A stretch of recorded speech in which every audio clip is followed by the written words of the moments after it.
তো আজকে যেটা আলোচনা করবো সেটা হচ্ছে পিএইচপি। মানে আপনি যখন ফ্রিল্যান্সিং ওয়েবসাইটে কাজ করবেন অথবা আপনি রিয়েল ওয়ার্ল্ডে যখন কাজ করবেন বা আপনার কোনো কোম্পানিতে কাজ করবেন, তখন কিন্তু আপনার ক্লায়েন্ট আপনার কাছে আসবে এবং একটা ডিজাইন থেকে সেটা ওয়েব ডিজাইন করে নিতে চাইবে। সো ওয়েব ডিজাইনের প্রসেসটা ফার্স্টে এরকম হয়, মানে আই মিন নর্মালি, যে আপনার একজন ক্লায়েন্ট আগে গ্রাফিক্স ডিজাইনারের কাছে যায়, ঠিক আছে? ফার্স্টে গ্রাফিক্স ডিজাইনারের কাছে যায়, দেন হচ্ছে ডিজাইনটা কেমন হবে ওয়েবসাইটে সেটা গ্রাফিক্স ডিজাইন করে এবং সে ক্লায়েন্টের সঙ্গে কাছাকাছি মানে কথা বলে দেন ডিজাইনটা করে, ঠিক আছে? দেন সেই ডিজাইনটা হচ্ছে আপনার, সেটা তো শুধু ফটোশপে করা থাকে, সেই ফটোশপটা ফাইলটা নিয়ে আপনাকে সেটাকে ওয়েব ডিজাইনে কনভার্ট করতে হবে, ঠিক আছে? তো এটা মানে এই কাজটা প্রায়ই পাবেন এবং এইটা দিয়ে আপনার ফ্রিল্যান্সিং মানে যদি জানেন এখনই চাইলে ফ্রিল্যান্সিং ওইটা দিয়ে করতে পারবেন, ঠিক আছে? হ্যাঁ, শুধু পিএইচডিতে এইচটিএমএল অনেক কাজ পাওয়া যায় নেটে, ঠিক আছে? অনেক কাজ পাওয়া যায় এবং ফাইবারে, ফ্রিল্যান্সার.com-এ, আপওয়ার্কে সব জায়গাতেই কাজ আছে। ওকে, সো আমরা এক কাজ করবো, আজকে একটা পিএইচডি ফাইল আমরা ফটোশপের খুব একটা বেসিক এত কিছু দেখবো না, কারণ ফটোশপ ভালোভাবে জানতে চাইলে আপনি গ্রাফিক্স কোর্স করে জানতে পারেন। সো আমি মোটামুটি পারি, তবে আমার যতটুকু দরকার হচ্ছে আমার ওয়েব মানে কনভার্ট করার জন্য আমি ততটুকু শুধু আলোচনা করবো আজকে ফটোশপে। আর হচ্ছে আমরা একটা ডিজাইন কনভার্ট করবো। সো আমরা কাজ করি, আমরা ফার্স্ট একটা পিএইচডি ফাইল ডাউনলোড দিই।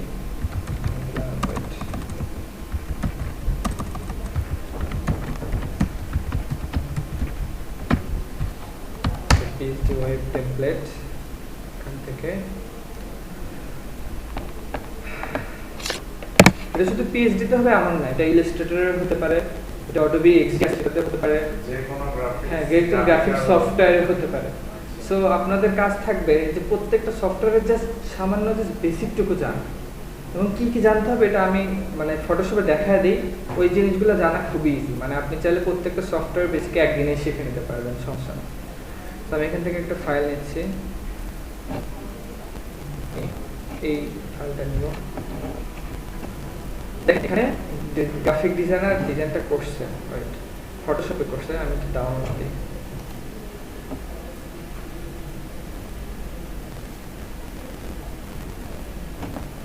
ডাউনলোড হচ্ছে,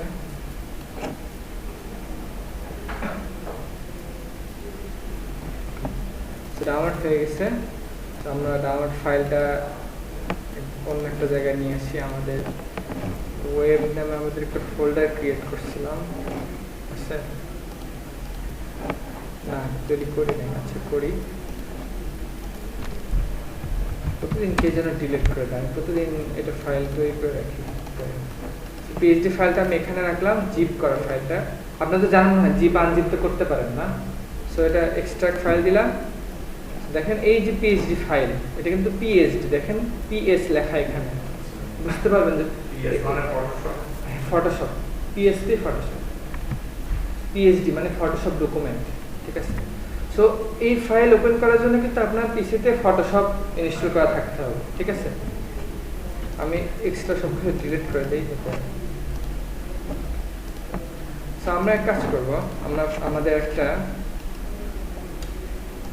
ভিএস কোড হবে এটা, এবং আমাদের HTML ইলাম তৈরি করে রাখি, আমাদের লাগবে index.html এবং কি ব্যাপার,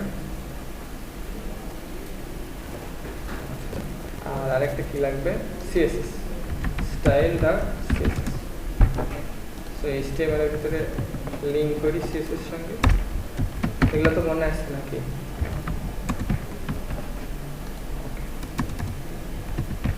জাস্ট এমন করে রাখলাম। এখন এই পিএইচডি ফাইলটা আমি ওপেন করি।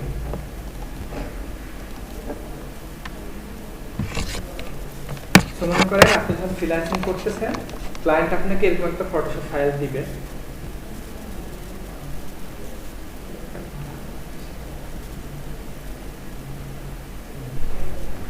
এই যে দেখেন,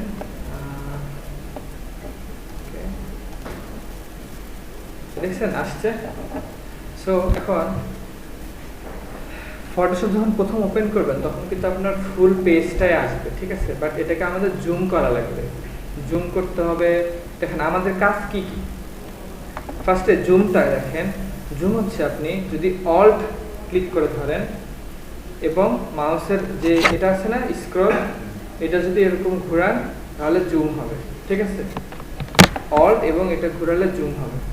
এবং আপনি যদি ডানে বামে নিতে চান তাহলে কিবোর্ডের স্পেস টিপ দেবেন, স্পেস টিপে ধরলে একটা হাত আসবে, দেখেন এই যে হাত আসে, যতক্ষণ ধরে রাখবেন ততক্ষণ আপনি এইভাবে সরাতে পারবেন ডকুমেন্ট ডানে বামে।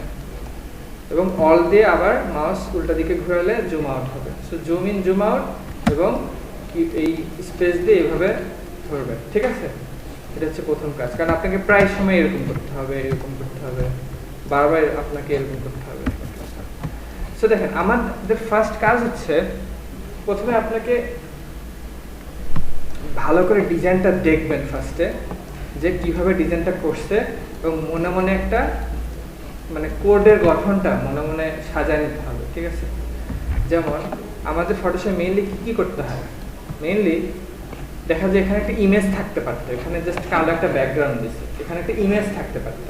তো আমাদের করতে হবে কি, ইমেজটা কেটে নিতে হবে আমাদের, দেন আমাদের আইএমজি ফোল্ডারে ইমেজটা রাখতে হবে এবং সেখান থেকে কোডের ভিতরে ইমেজটা পাওয়া যেতে হবে, বুঝতে পারছেন? তারপরে এই যে লোগো, এই জিনিসগুলো আমাদের কাটতে হবে, লেখাগুলো, ইমেজগুলো কাটতে হবে আমাদের অলওয়েজ। তারপরে কি ফন্ট ইউজ করছে তারা সেটা দেখতে হবে, ফন্ট ফ্যামিলি নিয়ে আলোচনা করছি না, বিভিন্ন টাইপের ফন্ট, সেটা নিয়ে দেখতে হবে। এবং ফন্টের সাইজগুলো কি ইউজ করে সেটা দেখতে হবে। এবং এই যে উপরে প্যাডিং দেখছেন, প্যাডিং মার্জিন নিয়ে আলোচনা করছিলাম, সেই প্যাডিং কতটুকু আছে এগুলো আমাদের দেখতে হবে। আমাদের কাজ মেইনলি এতটুকুই, যারা হচ্ছে ওয়েব ডিজাইন করবেন তাদের জন্য। আমাদের শুধু একটা পিএইচডি ফাইল থেকে সবকিছু কাটার সিস্টেম, মাপ নেওয়ার সিস্টেমটা জানলেই চলবে। তো দেখেন ফার্স্ট টাইম যেটা করব, জুম ইন জুম আউটটা দেখাই দিছি। এখন এই যে এটা দেখছেন সিলেক্ট টুল, ঠিক আছে? অন্যটা যদি দেওয়া থাকে আপনাকে এটা অন করে নিতে হবে, এবং এটা একটা শর্টকাট আছে ভি দিলে এটা সিলেক্ট হয়ে যাবে। এটা সিলেক্ট হলে আপনি যেখানে ক্লিক করেন সে লেয়ারটা দেখাবে। এখানে ক্লিক করলে ফটোশপ কাজ করবে।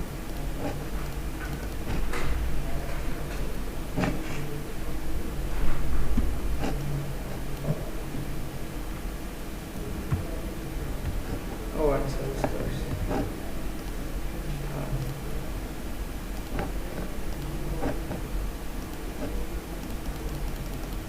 আচ্ছা, এটা সম্ভবত ফটোশপের আগের ভার্সন, এই জন্য এমন হচ্ছে নাকি?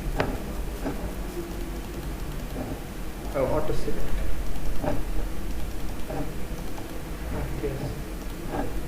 অটো সিলেক্ট গ্রুপ না লেয়ার। এমনিতে যখন ফটোশপ অন করবেন, এটা সিলেক্ট করার পরে আপনি যদি ইমেজের উপরে এসে ক্লিক করেন, দেন আপনাকে লেয়ারটা দেখাবে, যে লেয়ার। সো লেয়ার কিছুই না, লেয়ার হচ্ছে আপনার এই যে একটা স্টেপ বাই স্টেপ যে ডিজাইন করছে না, এই ডিজাইনগুলো একটার পর একটা সাজায় রাখছে গ্রুপ আকারে, ঠিক আছে?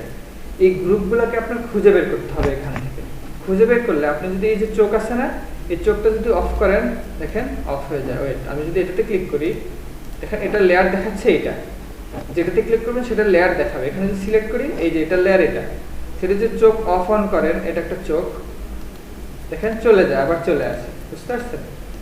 সো আপনি এটা শিওর হয়ে নেবেন যে আপনি যেটাতে ক্লিক করছেন সেইটাই এটা কিনা। সেক্ষেত্রে আপনি চোখ অফ অন করে আপনি ভেরিফাই করতে পারবেন। সো আমাদের লাগবে কি, এখন এই ইমেজটা কাটতে হবে আমাদের, কারণ এই লোগোটা আমাদের লাগবে। সেটাতে ক্লিক করেন, দেন এটা অফ অন করে দেখেন এটাই কিনা, হ্যাঁ এটাই। এখন আপনার যেটা কাজ, এই আমাদের শুধু এই ইমেজটুকু লাগবে, তাই না? সো এটাকে আমরা কাটবো কিভাবে এখান থেকে?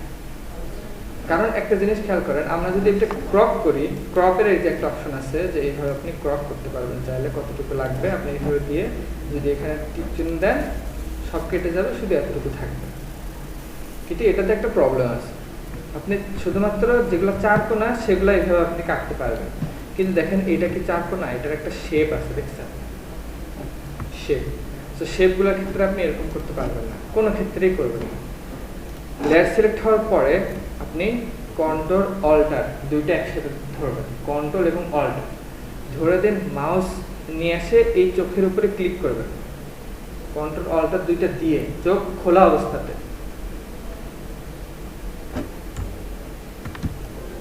খেয়াল করেন এখানে কি হয়, যদি দেন ক্লিক দেন সব চলে গেছে, শুধু কি আছে লোগোটা।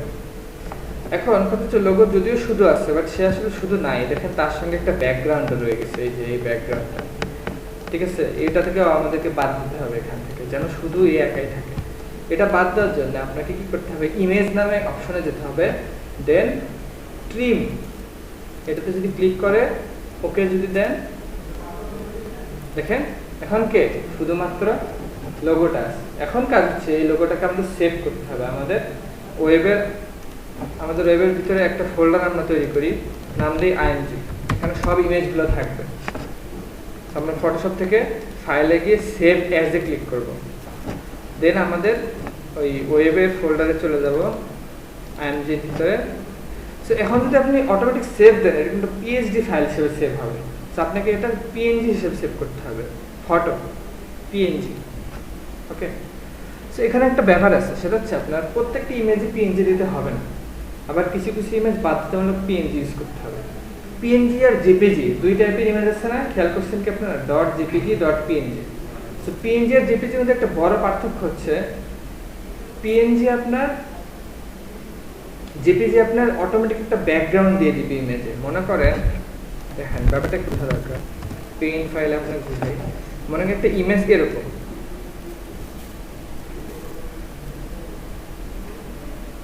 সো কি ইমেজটা কি চারকোনা না, সে এরকম তার একটা শেপ আছে, তাই না?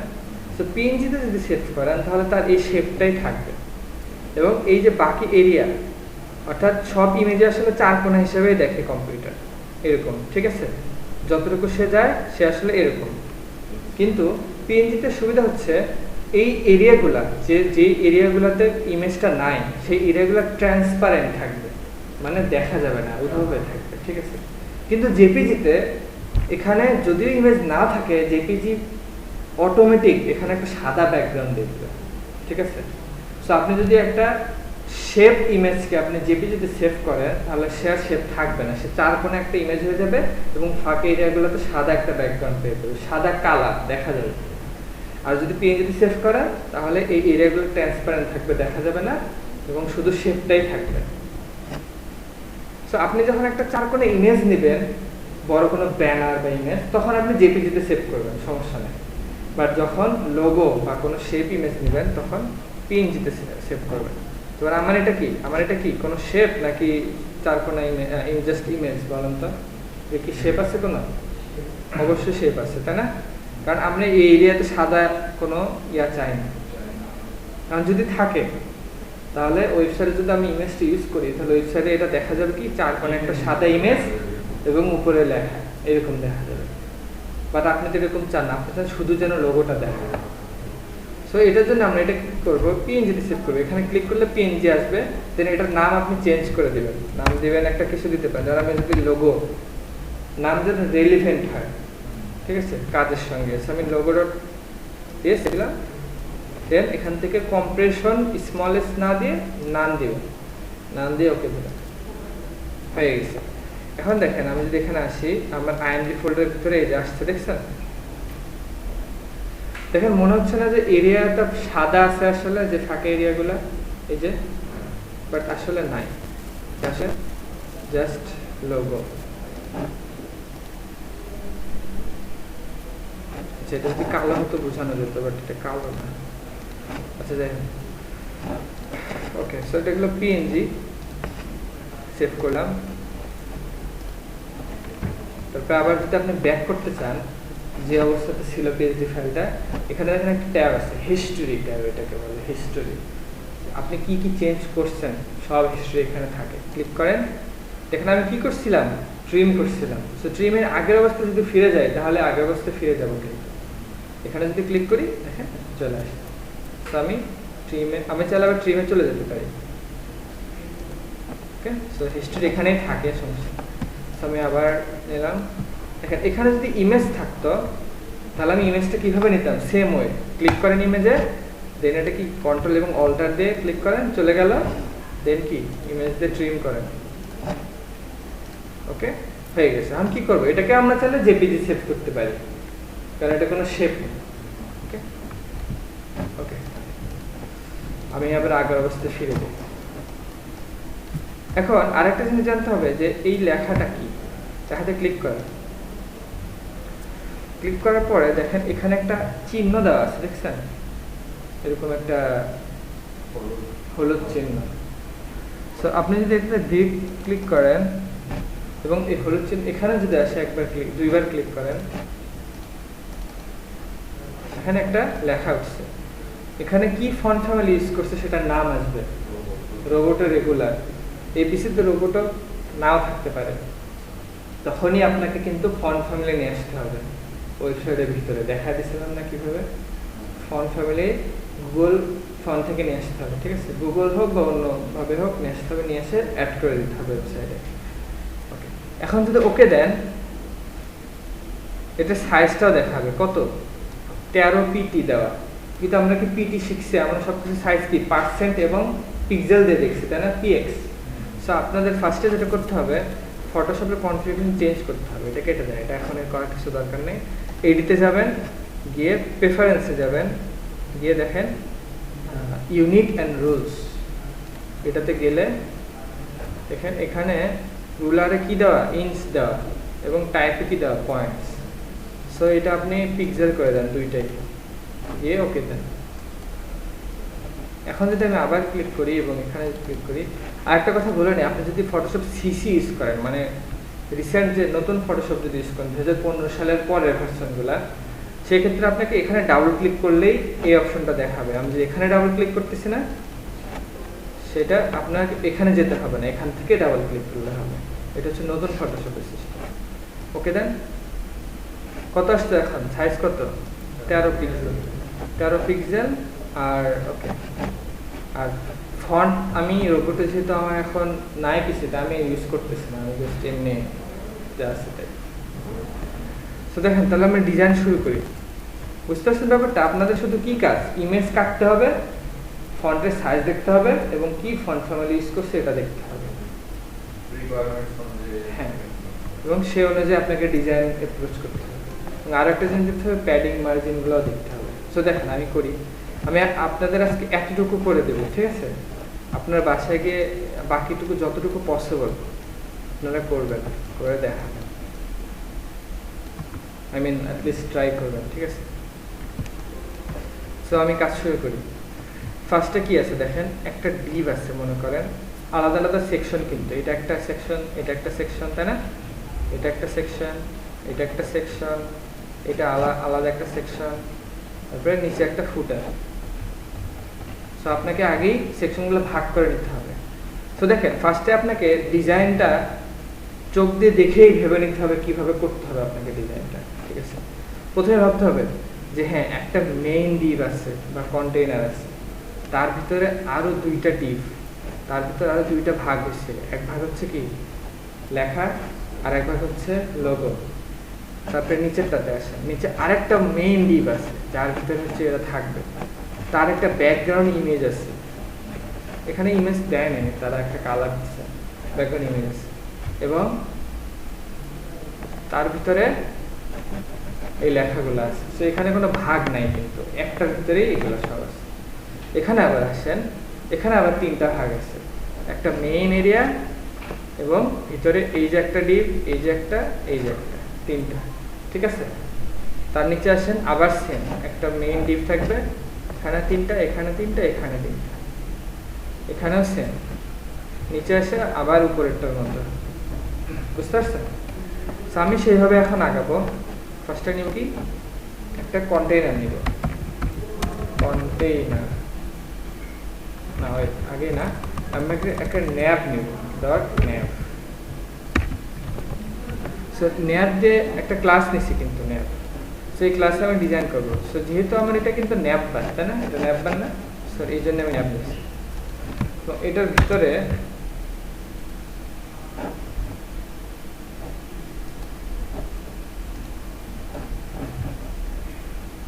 দেখেন কি আছে, একটা লোগো আর একটা লেখা। সামনে একটা কাজ করবো, লোগো নামে আরেকটা ক্লাস নিব।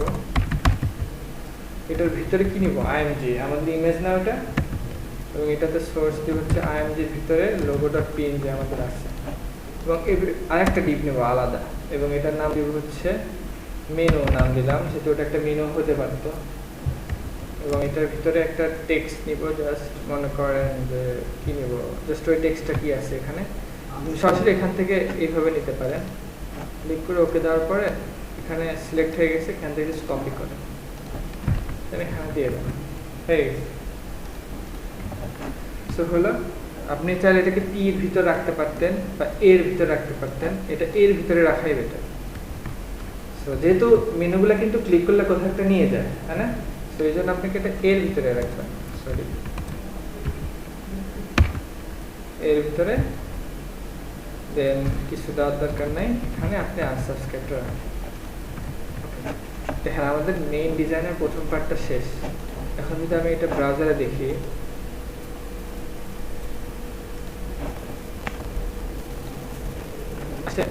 কিন্তু আমাদের যেভাবে সেভাবে আসে নাই, আমাদের সিএসএস ইউজ করতে হয়, একটা নিচে আরেকটা আসছে। তো ইমেজ সাধারণত ডান পাশে তাকে জায়গা দিত, কিন্তু সমস্যা কি, আমরা যে ইমেজটাকে একটা ডিভের ভিতরে রাখছি এবং লেখাটাকেও একটা ডিভের ভিতরে রাখছি, আর ডিভ কিন্তু ফুল এরিয়া নিয়ে নেয়, এই জন্য একটা নিচে নিচে আসছে। এখন আমাদের যেটা করতে হবে,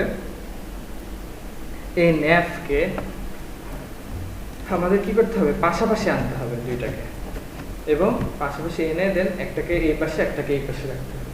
তো আমরা যেটা ফ্লেক্স বক্সে দেখাইছিলাম কিভাবে করতে হয়, আমরা যেটা করব, এই ন্যাভটাকে ন্যাভের ভিতরে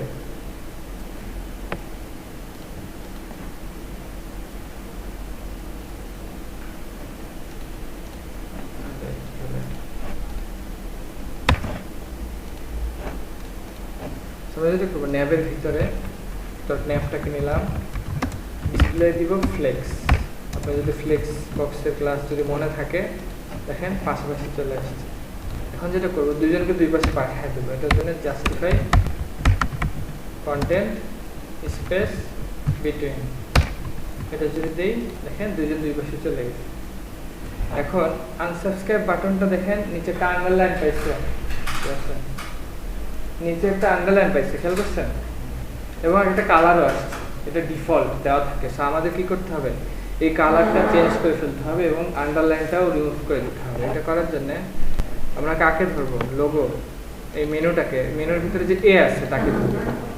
আমরা যেটা করবো, মেনু ধরবো আগে ফার্স্টে, মেনুর ভিতরে যে এ আছে তাকে ধরবো, এরকম দেখাচ্ছি না আগে, এইভাবে যে একটা স্পেস দিয়ে দিলে তার ভিতরেরটা বোঝেন। তখন যেটা করবো, টেক্সট ডেকোরেশন, টেক্সট ডেকোরেশন বলছিলাম না, আন্ডারলাইন ওভারলাইন দেওয়া যায়। সো আন্ডারলাইনটা কি করবো, নান করে দেবো। যদি নান দিই তাহলে এই নিচের এই আন্ডারলাইনটা চলে যাবে। এখন এটাকে একটা কালার দিতে হবে। এখন কালারটা আপনি এখান থেকে নিতে হবে। দেখেন তো কি কালার দেওয়া, এই যে আপনি যখন টেক্সট সিলেক্ট করবেন,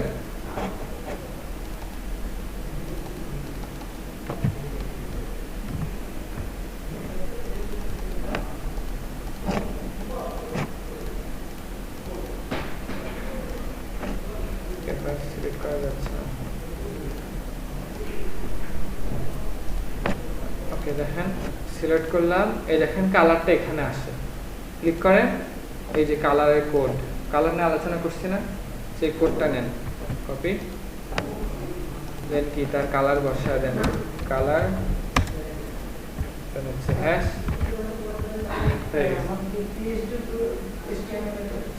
হ্যাঁ পেজ HTML দেখতেছি আমরা। সো কালার দিয়ে দিলাম, দেখেন কালার হয়ে গেছে ওই কালার। এখানে একটা প্রবলেম আছে, প্রবলেমটা হচ্ছে আপনার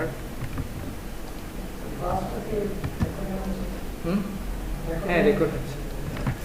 দেখেন এই গ্যালাক্সি আর আনসাবস্ক্রাইব লেখাটা, এটা আসলে একদম কিনারে নাই, কিনারে আছে কি, তারা একটা এখান থেকে এই পাশ থেকে একটা গ্যাপ আছে, এই পাশ থেকে একটা গ্যাপ আছে।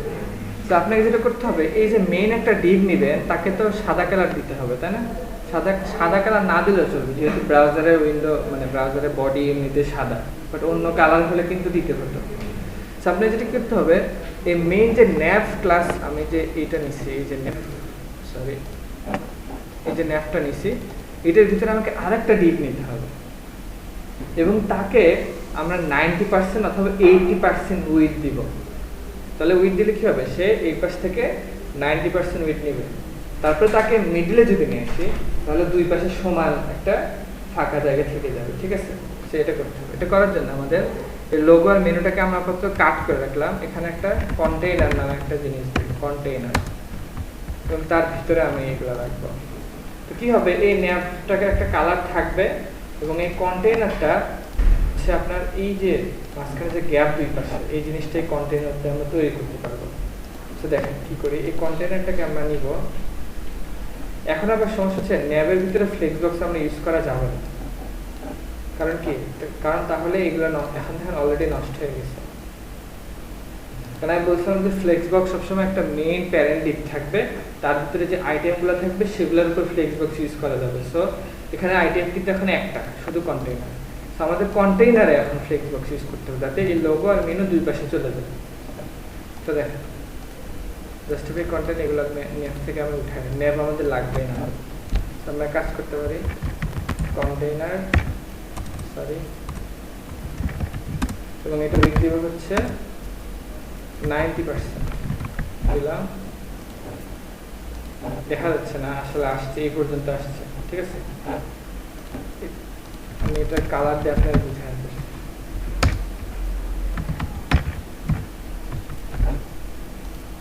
দেখছেন এটা কন্টেইনারে 90% উইথ হয়েছে, ফুল হয়নি। এখন এটাকে মিডলে নিতে হবে। মিডলে নিয়ে কি হবে, তাহলে এই পাশে একটা সমান স্পেস পাবে, এই পাশে একটা পাবে।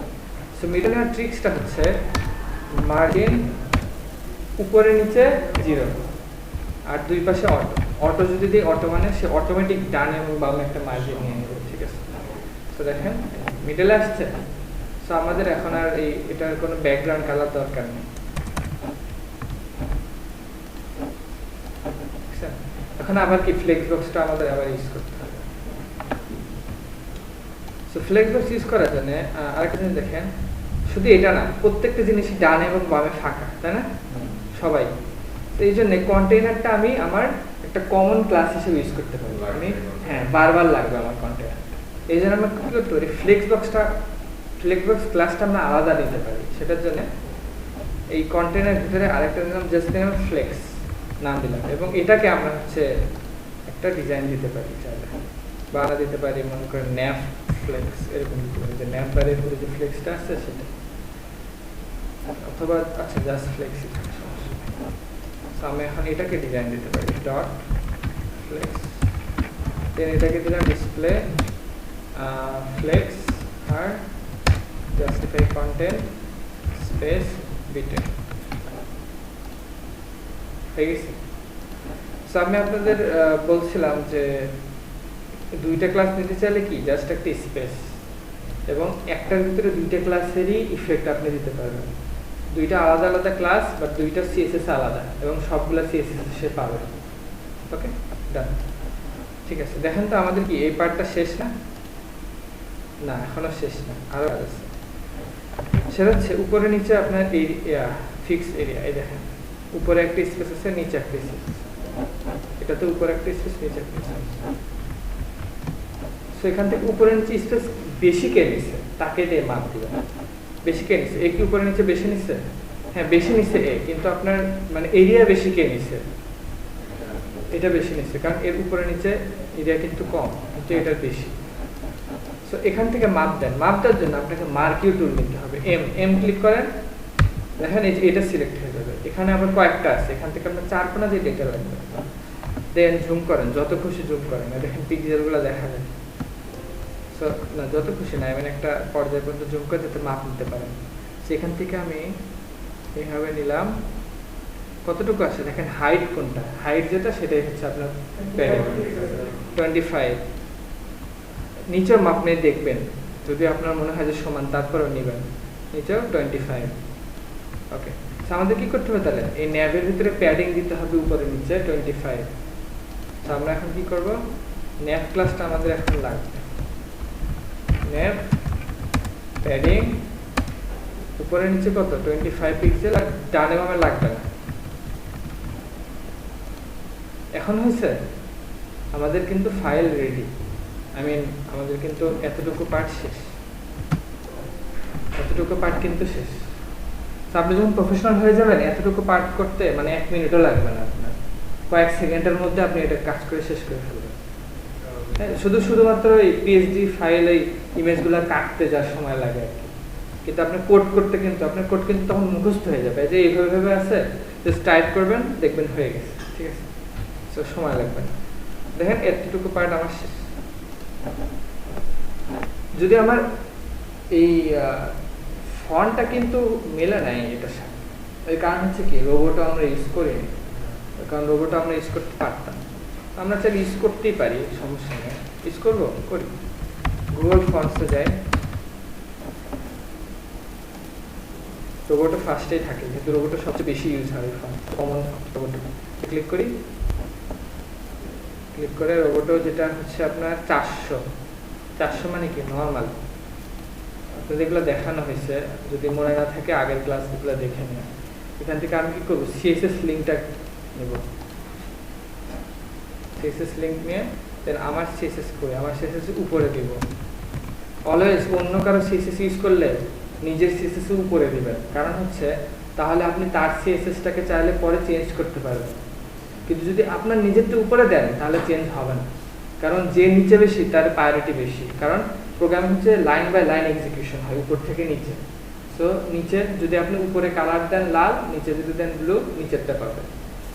এই জন্য আপনার সিএসএস এর উপরে দিবেন অন্য কোনো সিএসএস। তো নিচে গুগল এখন কি ইউজ করার সিস্টেম এখানে লিখে দিছে, কি দিতে হবে, ফন্ট ফ্যামিলি রোবটো, এটা নেন নিয়ে আমি যদি এখন এখানে আমি কাজ করতে পারি, বডিতে দিয়ে দিতে পারি। বডি আমাদের যে মেইন বডিটা আছে না, বডিটা যদি আমি ডিজাইনতে দিই তার মানে কি ফুল বডিতে যত লেখা আছে সবাই পাবো।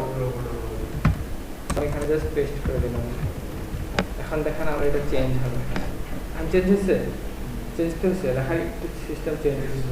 ওকে, সো আমাদের এতটুকু ডান। পরের পার্টটা করি, পরের পার্ট করে আজকে ক্লাস শেষ করি। পরেরটাতে ফার্স্টে আমাদের এই ইমেজটা নিতে হবে, কিন্তু এই ক্ষেত্রে এটা কোনো ইমেজ না, এটা জাস্ট কালার। কিন্তু আমি যেহেতু শুধু ব্যাকগ্রাউন্ড কালার, সো এটা যদি ইমেজ হতো ইমেজ কেটে নিতাম, বাট ইমেজ না, তাই আমি শুধু কালারটা নিচ্ছি। দেখেন এখানে আপনার প্যাডিংয়ের মাপটা দিতে হবে, হুবহু সাইজ যেন পিএইচডি ফাইলে যেভাবে পিক্সেল বা পিক্সেল সাইজ দেওয়া আছে আপনাকে হুবহু সাইজ মেনটেন করতে হবে, ঠিক আছে? কারণ ক্লায়েন্ট তার পিসি সাইজ বুঝেই সে ডিজাইনটা করছে, তো আপনাকে একদম সাইজটা মেনটেন করতে হবে। অনেক সময় দেখা যাবে আপনার ল্যাপটপে স্ক্রিন ছোট কিন্তু পিএইচডি ফাইলটা বিশাল, দেখা যাবে আপনি পিএইচডি ফাইলে যে ফন্ট সাইজ দেওয়া আছে দেখা যাবে ফন্ট সাইজ আপনার ফুল স্ক্রিনে নিয়ে নিচ্ছে, তারপর আপনাকে সেই সাইজে রাখতে হবে। আপনার কাছে বড় মনে হয়ে কোনো লাভ নেই, তার কাছে এটা ঠিক আছে, ঠিক আছে? কারণ কেউ যদি একটা 40 ইঞ্চি মনিটরে পিএইচডি ফাইল ডিজাইন করে তার কাছে ওই বড় সাইজ ইমেজটা সে ছোটই হবে তার কাছে, বাট আপনার স্ক্রিন ছোট জন্য আপনার কাছে বড় হবে, ঠিক আছে? So font size, colour, padding সব কিছু সেম রাখতে হবে, সেম। তাহলে আপনার ক্লায়েন্ট আপনার ভ্যালু দিবে যে না ঠিক আছে, প্রফেশনাল। ওকে, তো দেখেন ফার্স্টে এখানে দেখেন যেটা চোখে পড়ে স্পেস উপরে আর নিচে, স্পেসটা আপনাকে মাপ দিয়ে নিতে হবে কতটুকু আছে উপরে। আমার মাপ বলেছে, অনেক সময় মাপ একদম হুবহু ঠিক হবে না, একটু আন্দাজ করে নেবেন। কত আছে, 164 না? কিন্তু আমি আবার উপরের দিকে একটু বেশি নিয়ে ফেলছি, তো আমি মনে করলাম এটা 160। অনেক সময় 2-1 পিক্সেল কম বেশি হতে পারে, আপনি আন্দাজ করে নিতে পারবেন, সমস্যা না। এবং নিচে দেখেন, নিচেও দেখবেন অলওয়েজ, নিচে আবার কত আছে, 123, আচ্ছা 120 ধরে নেবেন, ঠিক আছে? সো সেকেন্ড পার্ট, এইটুক পার্ট শেষ। এখানে কি করবেন, একটা কমেন্ট করে দেবেন যে ন্যাপবার, ন্যাপবার এরকম দিবেন, ন্যাপবার স্টার্ট, আর এখানে দিবেন ন্যাপবার ইন্ট। সো দেখেন আমি এখন আরেকটা যখন সেকশন করব একটা স্পেস দিয়ে নিব, দেখেন বুঝতে সুবিধা হবে। কিন্তু এই পার্টের নাম দেবো ব্যানার, আমি দিলাম ব্যানার, আপনি যে কোনো নাম দিতে পারেন। এই পার্টের নাম হলো হিরো বলা হয় অনেক সময়, হিরো, জানি না কেন হিরো বলে আর কি। সো ব্যানার, ব্যানার ভিতরে কিন্তু দেখেন কন্টেইনারটা আমাদের না হলেও চলে, এই যে স্পেসটা, বাট আপনি দিবেন। কারণ হচ্ছে যখন ওয়েবসাইটটা ছোট হয়ে আসবে না মোবাইলে, তখন কিন্তু এই লেখাগুলো ডানে বামে লেগে থাকবে মোবাইলে। সো আপনাকে কন্টেইনার দিলে কি হবে, তাহলে বাইরে যাবে না, কন্টেনারের যে দুই পাশে যে মার্জিনটা ফাঁকা এই এরিয়াটা থাকবে, বুঝতে পারছেন? এই জন্য কন্টেনার মনে হচ্ছে যে নাই, কিন্তু আসলে তারপর আপনাকে দিতে হবে। সো আপনি দেন কন্টেনার কিন্তু আমাদের কি করাই আছে অলরেডি, তাই না? কি করা আছে? উইথ 90% আর মিডলে নেওয়া আছে। সো কন্টেইনার এখন কি করতে হবে আমাদের? ওকে, যেহেতু ইমেজ না, আমরা একটা কালার দিয়ে দিই। আমরা ব্যানারটাকে ধরি আগে, এবং আরেকটা জিনিস সেটা হচ্ছে আপনারা এখানেও একটা কমেন্ট করে দেন যে ন্যাপ বার স্টার্ট, আর এখানে কি ন্যাপ বারের ডিজাইন শেষ হয়েছে, তাই না? ন্যাপ বার বডিতে দিলাম না, কারণ এটা হচ্ছে ইউনিভার্সাল, সবাই পাবে।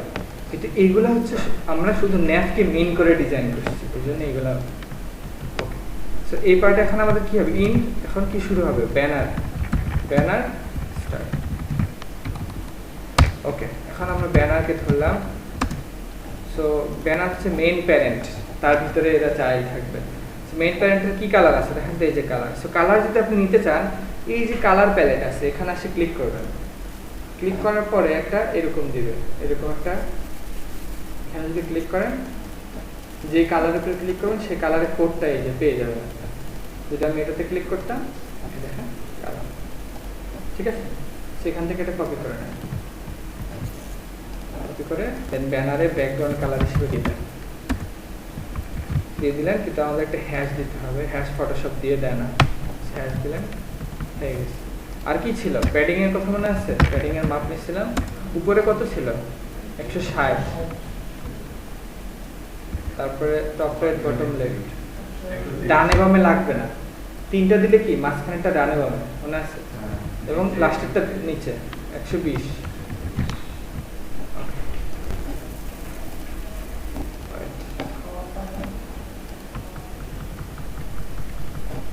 ব্যানার কি বানান ঠিক আছে?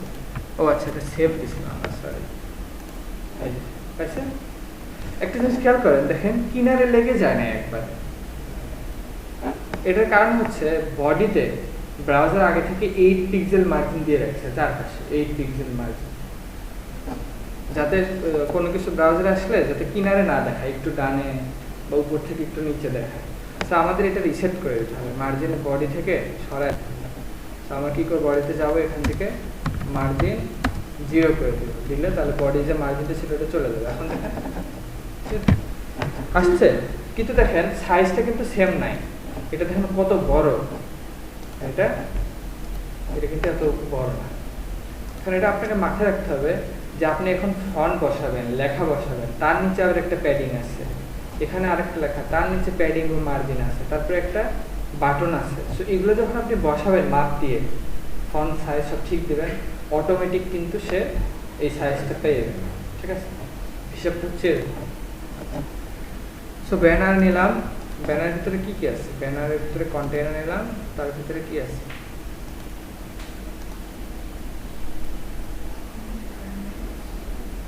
আমরা এটাকে চাইলে আরেকটা ডিভের ভিতর দিতে পারি চাইলে, ঠিক আছে? যে ব্যানার কন্টেন্ট বা ব্যানার টেক্সট, সমস্যা নেই, মাঝে মাঝে ভাগ করলে সুবিধা। তাহলে আমি কি করবো, সেটা করতে পারি, আবার চাইলে নাও করতে পারেন, নো প্রবলেম, ঠিক আছে? করলাম না, দরকার নেই। এখানে দেখলে বুঝতে পারবেন লেখাটা অনেক বড়, এটা H1। আচ্ছা, H1 নিলাম, কি লেখা আছে? এত লেখার সময় থাকবে না আপনার, খালি কপি পেস্ট করবেন। এটা রোবটও বোল্ড ইউজ করছে, বোল্ড আমার কাছে নাই, সো কিছু করার না। আপনার প্রত্যেকটা ফন্ট প্রথমে চেক করে নিতে হবে কি কি ফন্ট আছে, দেন ফার্স্টে আপনার কাজ হবে ফন্টগুলো সেট আপ করা, তারপরে আপনার কাজ শুরু করতে হবে। সো আমি ফন্টটা সেট আপ করলাম না, কারণ এটা এক্সট্রা টাইম লাগবে। সো আমি এটা জাস্ট কপি করে নিলাম, নিয়ে H1 এর ভিতরে বসাই দিলাম, এবং তার নিচে আর কে আছে, একটা পি আছে, তাই না? পিটাকে ধরলাম, পিটা রেগুলার, এটা আমাদের কাছে আছে, অলরেডি করা আছে, বডিতে দেওয়া আছে, সো অটোমেটিক পাবে। সো আমরা পিটাকে নিয়ে একটা পি এর ভিতরে আবার লেখাটা দিলাম, আর তারপরে কি আছে, একটা এ ট্যাগ আছে, এখানে ক্লিক করলে অন্য একটা পেজে নিয়ে যাবে। এই এ ট্যাগটাকে সে বাটনের মতো করে ডিজাইন করছে, প্যাডিং দিছে, দিয়ে তারপরে ব্যাকগ্রাউন্ড কালার দিছে, ঠিক আছে? সো এটাকে আমরা লার্ন মোড দাও, এটা আমার লেখার কোনো দরকার নেই, এটা আমার একটু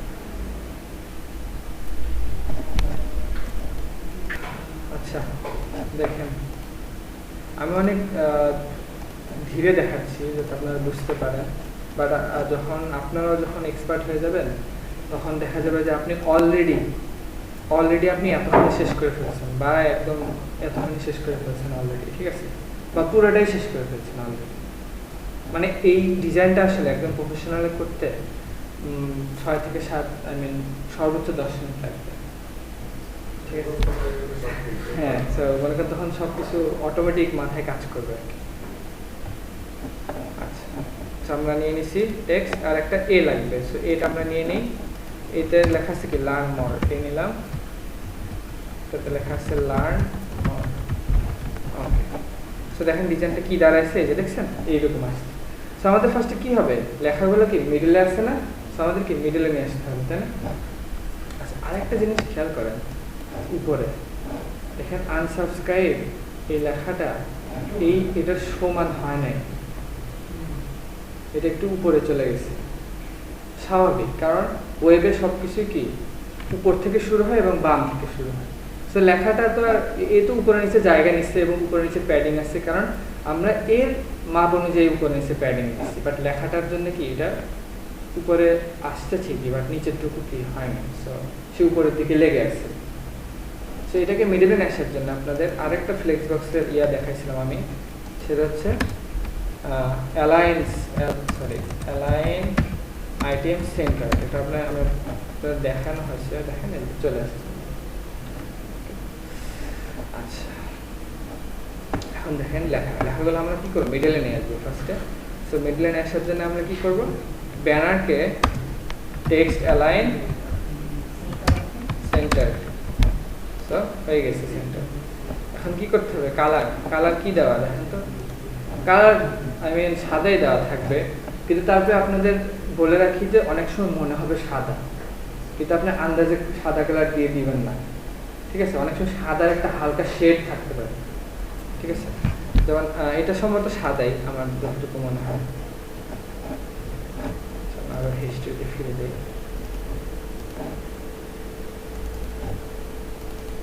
ওকে।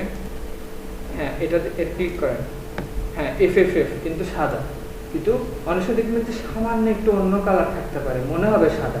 সো অলওয়েজ প্রত্যেকটা কালারই চেক দিয়ে নেবে যে সাদা কিনা, ঠিক আছে। সো আসলে আপনার ডিজাইন কতটা কঠিন হবে না সহজ হবে, এটা ডিপেন্ড করবে ওই যে গ্রাফিক্স ডিজাইনার যে ডিজাইনটা করছে এবং ক্লায়েন্ট মিলায় দুজন মিলে যে ডিজাইন করছে, তারা যে যত কঠিন করে করবে আপনার জন্য তত কঠিন হয়ে যাবে কাজটা, ঠিক আছে। অনেক কঠিন ডিজাইন আছে, অনেক ইজিও আছে। সো দেখেন আমার এটা যদি আমি সিলেক্ট করি, সাইজটা দেখে নেবেন, কিন্তু দেখেন কতটুকু 32.38 পিক্সেল, এবং এটার কালারও দেখে নেন সাদা, ওকে। সো 32.38 কপি করে নেন। সো ব্যানারের ভিতরে কি আছে, ব্যানারের ভিতরে H1, তাই না? সো আমরা এইভাবে দিব ব্যানার H1, এর ফন্ট সাইজ যেটা কপি করছে সেটা, পিক্সেল। আর কি কালার, আচ্ছা কালার এক কাজ করা যায়, দেখেন অনেক সময় আপনাকে শর্টকাটে যাওয়া লাগবে। দেখেন এখানে প্রত্যেকটা টেক্সটের কালারই সাদা, এই ক্ষেত্রে আপনি প্রত্যেককে আলাদা আলাদা করে সাদা দেওয়ার কোনো দরকার নেই, এক্ষেত্রে কোড রিপিট হবে। তো আপনাকে বলছিলাম যে কোড যত সম্ভব কম রিপিট করা। তো আপনি মেইন ব্যানারেই কিন্তু টেক্সট কালার সাদা দিয়ে দিলে সবাই কিন্তু সাদা হয়। সো একটা, তো আমি এই জন্য কী করবো, মেইন ব্যানারেই কালারটা দিয়ে দেবো, সাদা কালার দিয়ে দিলাম, সবাই সাদা হয়ে গেছে, শুধু এ বাদে। এখন এটাকে সরাসরি সাদা হয় না, একে ধরতে হবে, এই জন্য এই ক্ষেত্রে হবে না সাদা, ঠিক আছে। একে ধরে দেন সাদা করতে হবে, ওকে। সো ব্যানার H1 এর সাইজ কিন্তু হয়ে গেছে। এখন এটার নিচে কতটুকু আছে,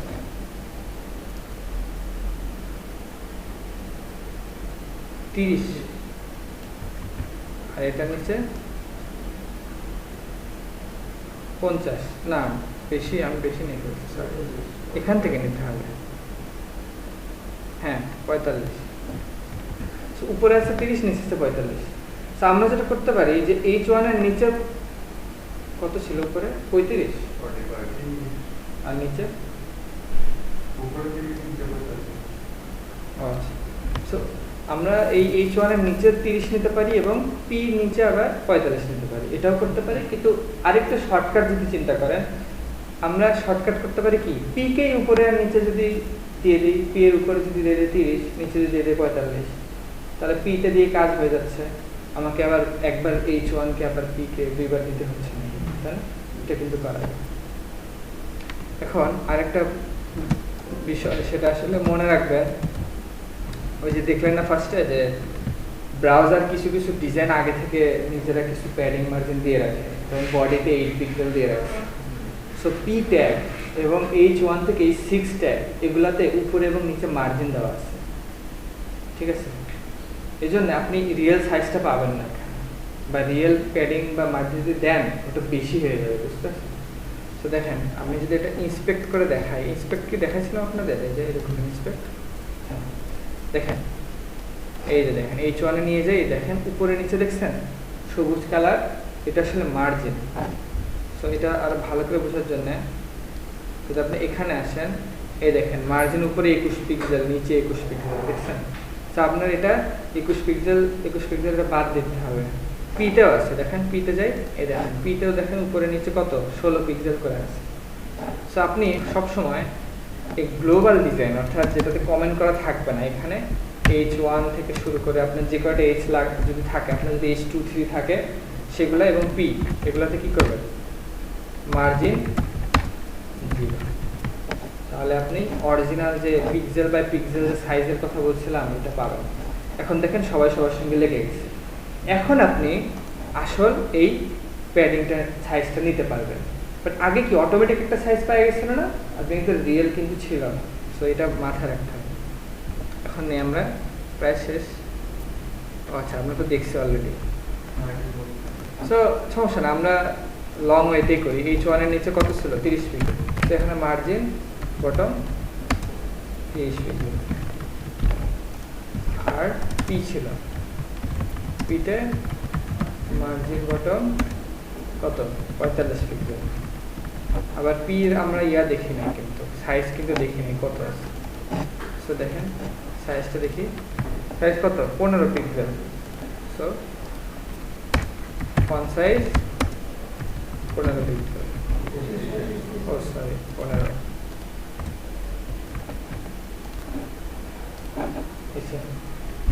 এখন কি কে বাকি আছে? শুধু এ বাকি আছে, বাটন। সেটাকে আমরা ধরতে হবে, এ কন্টেনারের ব্যানারের ভিতরে এ। আচ্ছা, এখানে ব্যানার লিখে দেবেন, তা নাহলে সব P কিন্তু সেম পাবে, কারণ আমি শুধু P লিখছি। সো ব্যানার লিখে দেন P দিবেন, তার মানে বুঝতে হবে যে ব্যানার যে ক্লাস আছে তার ভিতরে যে P আছে। সো আমি এইভাবে ব্যানার দিলাম এ। সেটা যদি আমি এখন দিই টেক্সট ডেকোরেশন নান, তাহলে কি আন্ডারলাইনটা চলে যাবে। আর কালার দিতে হবে, তাই না? সাদা কালার।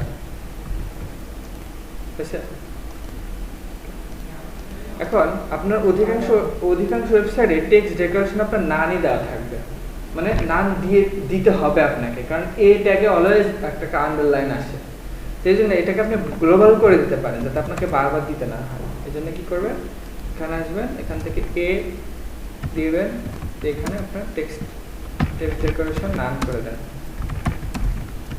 তাহলে যতই আছে সবারই নিচে আন্ডারলাইন চলে গেল। So colour white. এখন এখানে ডিজাইন কি আছে দেখেন তো, এখানে আবার মাপ দিতে হবে। এখানে এই লেখার উপরে প্যাডিং আছে হচ্ছে 18 পিক্সেল, তার মানে নিচেও 18 পিক্সেল, আর দুই পাশে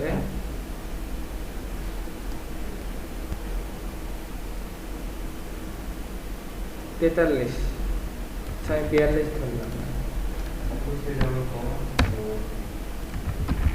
প্যাডিং উপরে নিচে কত দেখছিলাম? 18 পিক্সেল, আর দুই পাশে 40। আচ্ছা 40 দিলাম, বেশি ভালো লাগতেছে। আমি কিন্তু এমনি দিচ্ছি নিজের মতো করে। ও কালার দিতে হবে, ব্যাকগ্রাউন্ড কালার। ইয়েস, এখানে কালারটা নেন। এইটা কি কালার? এখানে ক্লিক করেন, কালারটা কি? এটা কপি, ডান। এখন এখানে দুইটা জিনিস আছে যেটা আপনাদের দেখানো হয় না। এই যে দেখেন এই বর্ডার এরিয়া, এটা দেখেন কিনারাগুলো গোল এবং একটা বর্ডার আছে সাদা কালার, ঠিক আছে? এটা আপনাদের দেখানো হয় না, তো দেখাই, ঠিক আছে? বর্ডারটা দেখাই, দেন আমাদের ক্লাস শেষ করে দেব।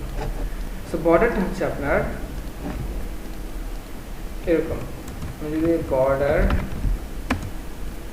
এখন বর্ডারে আপনার তিনটা ভ্যালু নেয়, তিনটা একসাথে স্পেস দিয়ে। ফার্স্ট হচ্ছে আপনার বর্ডারের সাইজ কত হবে, পিক্সেল দিয়ে হিসাব করবেন, 2, 3, 5 পিক্সেল। পিক্সেলটা এইভাবে হিসাব হবে এরকম। এখানে কয়টা পিক্সেল আছে দেখেন, পিক্সেল আপনি এখন স্পষ্ট দেখতে পাচ্ছেন। পিক্সেল কত পিক্সেল? এটা একটা, সো 1 পিক্সেল হবে।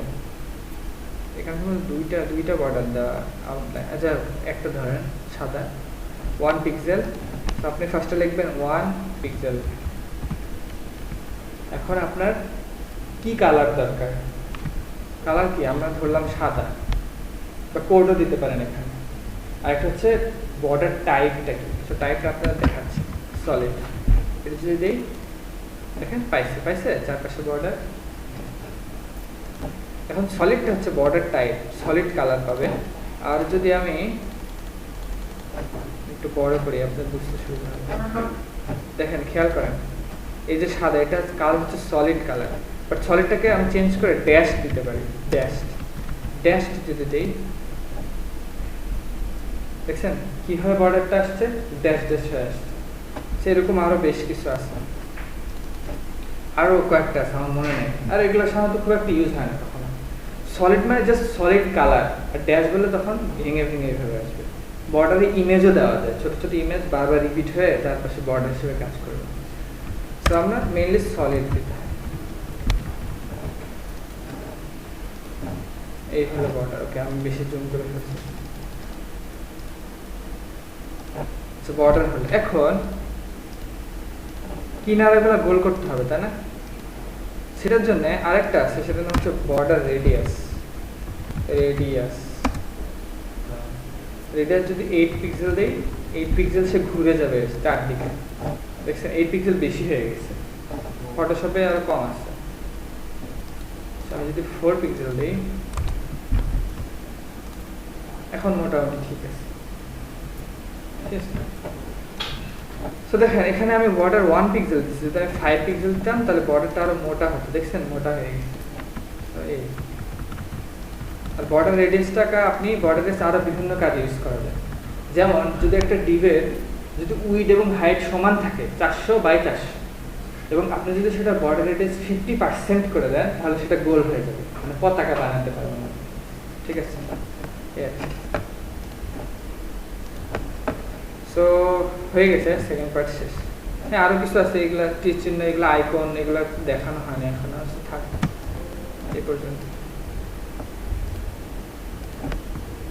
বুঝতে পারছেন স্টেপ বাই স্টেপ কিভাবে করলাম? সো আপনাদেরও এইভাবেই ফ্রিল্যান্সিং করার সময় আপনাদের এইভাবে ফাইল দিবে, আপনার এইভাবে স্টেপ বাই স্টেপ প্রত্যেকটা, মানে কোনো কিছু মিস করা যাবে না, প্রত্যেকটা জিনিস ডিটেলস খেয়াল করতে হবে এবং এইভাবে ডিজাইন করতে হবে। দেখেন আমাদের ডিজাইন হয়ে গেছে, এতটুকু করে ফেলছি। সো আপনাদের বাসায় গিয়ে কাজ হচ্ছে আপনার যতটুকু পসিবল এখান থেকে করবেন। এগুলো ইমেজ কেটে নেবেন, কি করবেন, সিলেক্ট করবেন, আসছে, চোখ অফ অন করে দেখবেন এটাই কিনা। ও ভালো কথা, দেখেন এখানে শুধুমাত্র এই মাঝখান থেকে আইকনটা চলে যাচ্ছে। তো আপনি যেটা করতে পারেন, এই যে দেখেন গোল জিনিসটা আছে, আপনি কি করতে পারেন, কন্ট্রোল টিপ দিয়ে ধরে দুইটা একসঙ্গে সিলেক্ট করতে পারেন, করে দেন হচ্ছে আপনি কন্ট্রোল অল্টার টিপে যদি আবার ক্লিক করেন, সরি বলতেছে, কন্ট্রোল অল্টার ধরে এটা ক্লিক করবেন আগে, দেন আবার এটা ক্লিক করবেন, দেন এটা ক্লিক করবেন, চলে আসছে। ঠিক আছে? এখন আমরা আবার চাইলে কি করতে পারি, ট্রিম করে শুধুমাত্র এই এরিয়াকে, এটাও কিন্তু পিএনজি নিতে হবে কারণ এটা গোল শেপ আছে, এটা একটা 4 কোণা হলে তাহলে আপনি নিয়ে আসবেন। ঠিক আছে, তো এই পর্যন্তই আজকে। ওকে, তো কারো কোনো প্রশ্ন আছে বলেন?